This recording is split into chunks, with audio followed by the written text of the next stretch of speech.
December 2006.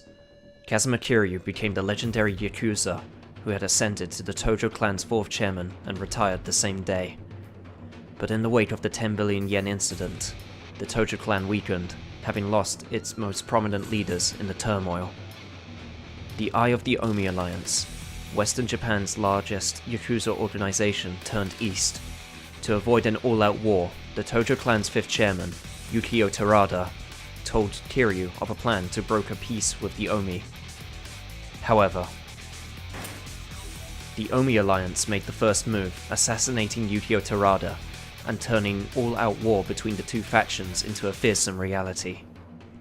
Without a chairman to lead them, Kiryu took Terada's place at the negotiation table, dragging an unlikely candidate back into the fold should things turn for the worst: Daigo Dojima. Daigo was the son of Sohei Dojima, and the mark of patricide still hung over Kiryu for his murder. The night before the meeting with the Omi Alliance was to take place in Sotenbori, Osaka, Kiryu met a new foe, the Dragon of Kanzai, Ryuji Goda. Goda was patriarch of the Go-Ryu clan, and none other than the son of Jin Goda, the 5th chairman of the Omi Alliance. There's only room for one dragon in this world. Boasting of grand fireworks about to be set off. As if on cue, the Kazuma family office in Kamurocho went up in flames. Ryuji ignited his coup with his own father as the kindling. As negotiations between Kiryu and Goda began, Ryuji's Go-Ryu clan infiltrated the proceedings, laying bare his desire to conquer the world of the Yakuza. Forced into cooperation with the police, Kiryu began working alongside Kaoru Sayama from the Osaka's PD's 4th Division to stop Ryuji Goda. Through this alliance, it became apparent that a tragedy had occurred over 20 years ago in Kamurocho was connected to them both.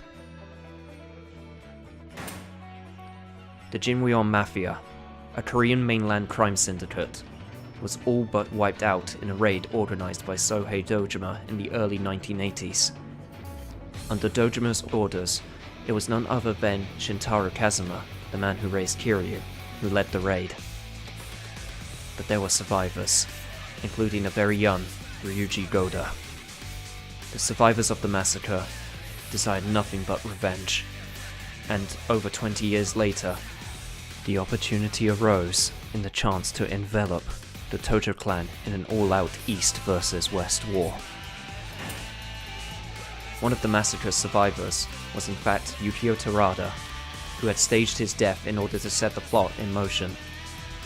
But to Terada, revenge was both his destiny and his burden. As the events of the massacre came to light, Kaoru Sayama discovered that she was actually the half-sister of Ryuji Goda. But as the bonds of blood thickened, so too did it spill. Kiryu stood in the center of the pool, seeking to end the cycle of hatred and revenge. It was only Ryuji Goda who fought not for blood, but for pride. He wanted nothing more than to surpass the legendary Yakuza and become the sole surviving dragon. There's only room for one dragon in this world. With the schemers and conspirators of the Jinweon plot bleeding out of the picture, Kiryu and Ryuji prepared for a showdown. The two dragons roared as they threw themselves into an all-out battle for supremacy. It was Ryuji who finally fell.